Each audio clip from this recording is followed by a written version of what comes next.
নমস্কার বন্ধুরা, আজকেও আবার চলে এলাম নতুন আরেকটা ভিডিও নিয়ে। আর দেখো আমার সাথে করে আজকে অনেকগুলি জিনিস আনলাম। মাটি আনলাম, অনেকগুলি কিচেন ওয়েস্ট আনলাম, আর ছাদ ঝাড় দেওয়া অনেকগুলি ময়লা আনলাম। আর আজকে এগুলি দিয়ে রোপণ করব। এই দেখো লঙ্কার চারাটা অনেক বড় হয়ে গেছে, তো এটাকে আর ডিবিতে রাখা যাবে না।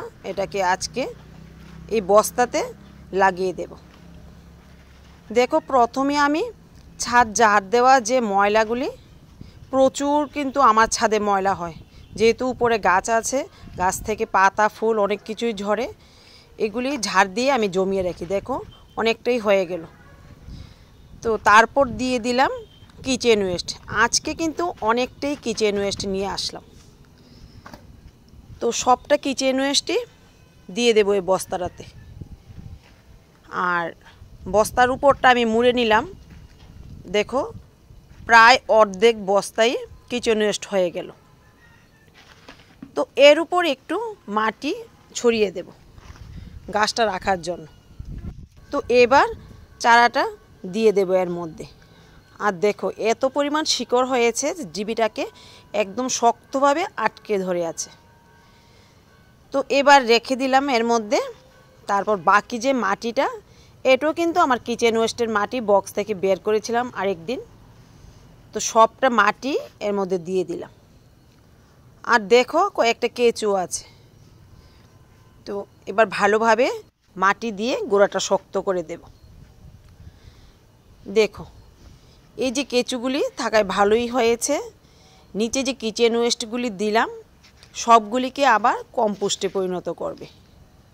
তো সাইড দিয়ে দিই। তো এবার বন্ধুরা থার্মোকলে দেখো একটা টুকরো নিয়ে আসলাম, এর উপর বস্তাটা রেখে দেব যাতে ছাদটা টাচ না করে। তো এবার একটু জল দিয়ে ভিজিয়ে দেব। চলো বন্ধুরা এবার কিছু টমেটো তোলা যাক। তো বন্ধুরা এখন কিন্তু আমি বাগান থেকে প্রায় প্রতিদিনই টমেটো পেয়ে যাচ্ছি। তো আমাকে এক বন্ধু শিল্পী দেবনাথ, নাম নিয়েই বলছি, ও কমেন্ট করেছে যে আমি টমেটো গাছে কি খাবার দিলাম।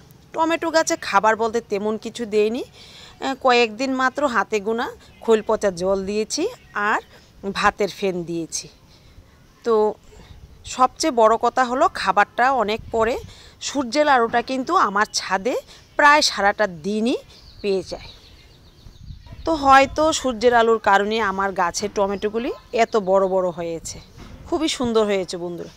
তো তোমরাও চেষ্টা করবে যে যে জায়গায় সূর্যের আলো থাকে সেই জায়গায় গাছ লাগানো। গাছের জন্য সবচেয়ে দরকার কিন্তু সূর্যের আলো।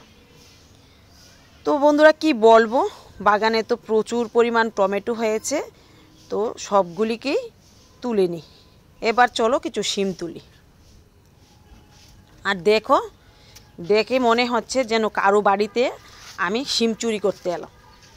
এমন জায়গায় শিম হয়ে রয়েছে, দেখো তুলতে খুবই কষ্ট হয়। আর প্রথম দিকে ভাবিনি যে এত কষ্ট হবে, কিন্তু শিমগুলি দেখে সবটা কষ্টই মাটি হয়ে যায়। দেখো প্রচুর পরিমাণে শিম হয়েছে। আর এমন জায়গায় হয়েছে আমি যদি হাত বাড়িয়ে পারতে যাই তাহলে একবারে গড়িয়ে নিচে চলে যাব। দেখো প্রতিটা জায়গায় শিম হয়ে রয়েছে, আর শিমগুলির আকারও অনেক বড় বড়। দেখো কতগুলি শিম হয়েছে একটা ছড়াতে। খুবই ভালো লাগছে বন্ধুরা। আর ওই সাইড দিয়ে তো অনেকগুলি শিম আছে, কিন্তু যেতে আমার ভীষণ ভয় লাগে। তো যাই হোক, যতদিন পাই পেলাম। আর বাকি শিমগুলি শুকিয়ে নেব বীজ করার জন্য, আর শুকিয়েও তো খাওয়া যায়। তো দেখা যাক কতটুকু হয়। তো চলো দেখাই। আর দেখো বন্ধুরা আজকে ছাদ থেকে পেয়ে গেলাম অনেকগুলি টমেটো আর অনেকগুলি শিম। আর দেখো কয়েকটা শিম পেকেও গেছে, তো বীজ রাখা যাবে। তো এবার চলো নিচের বাগানে যাই, কি কি তুলতে পারি দেখি। তো চলে এলাম নিচের বাগানে। আর দেখো এই জায়গাটা রেডি করে নিলাম। আর এখানেও দিয়ে দেব কিছু লাল শাকের বীজ, কারণ এখন লাল শাকের বীজটা কিন্তু দ্রুত হারে বড় হয়।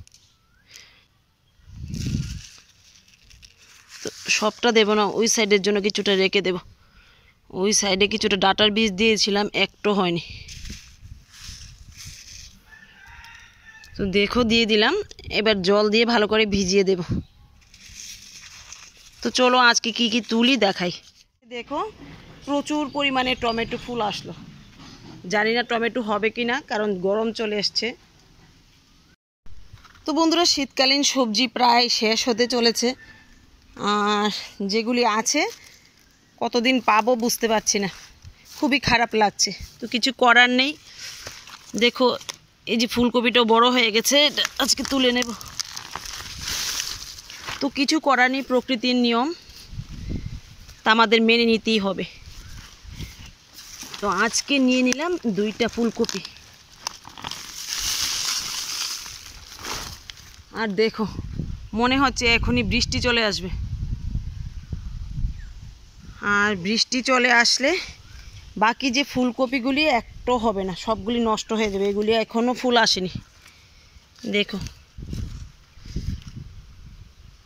তো দেখা যাক কতটুকু পাই, বৃষ্টি আসলে তো ভালোই হতো। আর এখানে দেখো দিয়েছিলাম ডাটার বীজ, একটু হয়নি। তো দেখা যাক কি ফেলি। তো আজকে নিয়ে নেব কয়েকটা বেগুন, বেগুনগুলি বেশি একটা বড় হয়নি। দেখো ছোটো গাছটাতে ভালোই কিন্তু বেগুন হয়েছে, দেখো।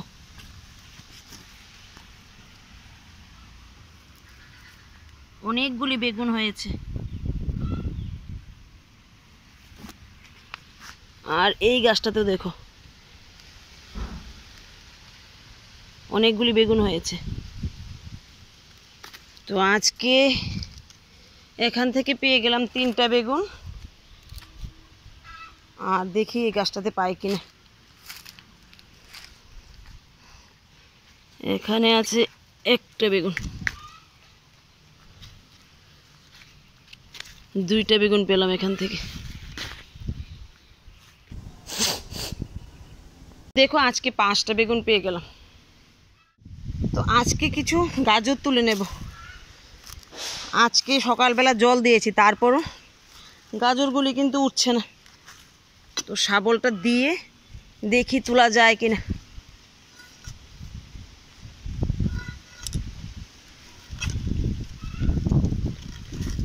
দেখো মাটিটা একদম শক্ত হয়ে গেছে, সকালবেলা জল দিয়েছিলাম তারপরও।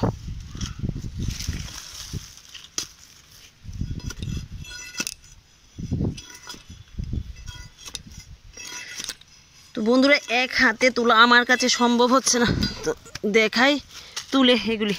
দেখো মাটিটা একদম শক্ত হয়ে গেছে। দেখো বন্ধুরা এই জায়গা থেকে গাজরগুলি তুলে নিলাম। দেখো অনেকগুলি হয়েছে, কিন্তু প্রচণ্ড কষ্ট হয়েছে তুলতে এগুলি। বাবা মাটিটা একদম শক্ত হয়ে গেছে। তো বাকিগুলিও তুলে নিতে হবে, না হলে মাটিটা একদম শক্ত হয়ে যাবে আর গাজরগুলি নষ্ট হয়ে যাবে। তো আজকে আর কিছু তুলবো না, চলো কি তুললাম তোমাদের দেখাই। দেখো বন্ধুরা আজকেও আমি আমার বাগান থেকে অনেকগুলি সবজি তুলে আনলাম। আজকে আর কোনো শাক তুলিনি, কারণ প্রতিদিন শাক কেউই খেতে চায় না। 2টা বড় ফুলকপি 1 কিলো হবে, পেলাম শিম, টমেটো প্রায় 2 কিলোই হয়ে যাবে, বেগুন পেলাম, আর দেখো অনেক সুন্দর গাজর পেলাম অনেকগুলি। তো বন্ধুরা আমি তো আমার বাগান থেকে প্রতিদিনই দেখো এরকম শাকসবজি তুলে খাই, অর্গানিক শাকসবজি। তোমরা যদি এরকম অর্গানিক শাকসবজি পেতে চাও তাহলে তোমরা একটু একটু করে বাগান করো, আর আমার মতো এই আনন্দটা উপভোগ করো। ঠিক আছে, আজকে এখানেই রাখছি।